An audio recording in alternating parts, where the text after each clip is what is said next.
ইন্না দীনা ইনদাল্লাহিল ইসলাম। সেই জীবন বিধানের নাম আল্লাহ দিলেন কি? ইসলাম। সুবহানাল্লাহ। এই যে বিধান আল্লাহ দিয়ে আমাদের দিলেন, রাসূলের কাছে পাঠানোর পরে তাকে দুটো জিনিস দিলেন, একটা হলো কোরআন আর একটা হলো বিধান। শোনাও যাবে, আবার দেখাও হচ্ছে। আর এর আগে শুধু রেকর্ড করুন 5 মিনিট, আর এটা আবার 5 মিনিট করে পাচ্ছেন দেবো। কাছে থেকে করতে হয়, এটা দূরে থেকে হচ্ছে তো বোঝা যাচ্ছে।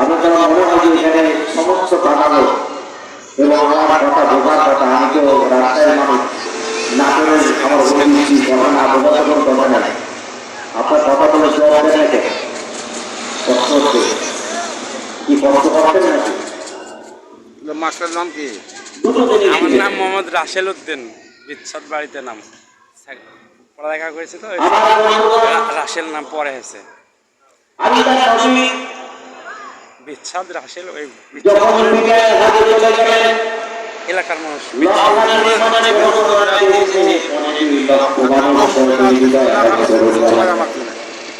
যারা রাষ্ট্রকে দিয়েছে ভালো করে পিলার করা আছে, সাদা কালারের পিলার, ওইখানে রাসূল দাঁড়িয়ে তিনি তার হাত বাড়ানো কুরসিতে চড়ে 2 লক্ষ সাহাবীর সামনে বক্তব্য রেখেছিলেন। মাইক নেই, সাউন্ড সিস্টেম নাই, মানুষজন পিঠে সাইলেন্ট হয়ে নবীর কথা শুনছিলেন। এটা ছিল বিরাট আল্লাহ রাব্বুল আলামিনের পক্ষ থেকে মুজিজা। নবী 2 লক্ষ মানুষের মধ্যে বক্তব্য রাখার পরে তিনি বলেন, আমি যা বললাম তোমরা শুনেছো নাকি? সকলে হাত দিয়ে বলছেন আমরা শুনেছি। তিনি বলেন, যারা আসেন তাদেরকে তোমরা আমার কথাগুলো পৌঁছিয়ে দিবে। আল্লাহ নবী প্রায় 20-25 ফিট এই পাহাড়ের ঢাল,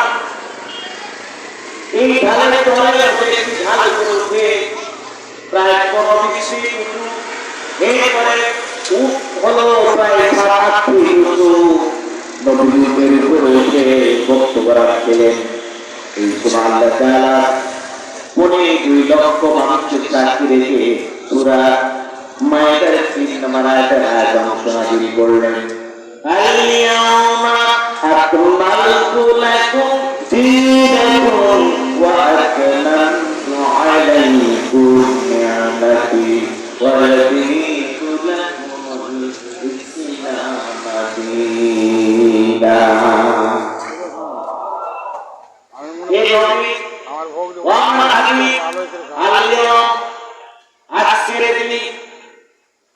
আমি ঘোষণা দিলাম আকমালতু লাকুম দীনাকুম, আপনার যে জীবন বিধান আমি আপনাকে দিলাম, আজকে তিনি ঘোষণা দিয়ে দিলাম এই জীবন বিধানটা পরিপূর্ণ করে দিলাম।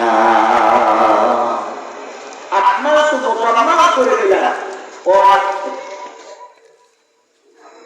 আকমালতু লাকুম দীনাকুম ওয়া রাদিতু লাকুমুল ইসলামা দীনান।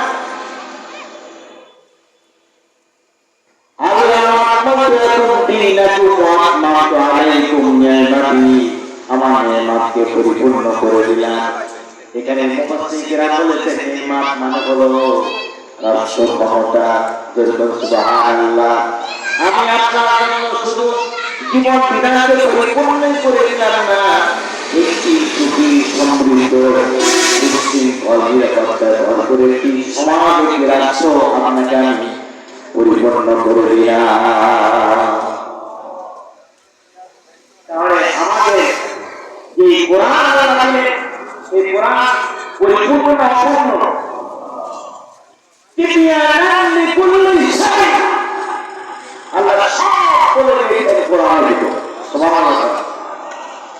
ইবাদত জীবন কেমনে চলবে, পরিবার কেমনে চলবে, তার সমাজ কেমনে চলবে, দেশ কেমনে চলবে, অর্থনীতি কেমনে চলবে, শাসন ব্যবস্থা কেমনে চলবে, বিচার ব্যবস্থা কেমনে চলবে, আর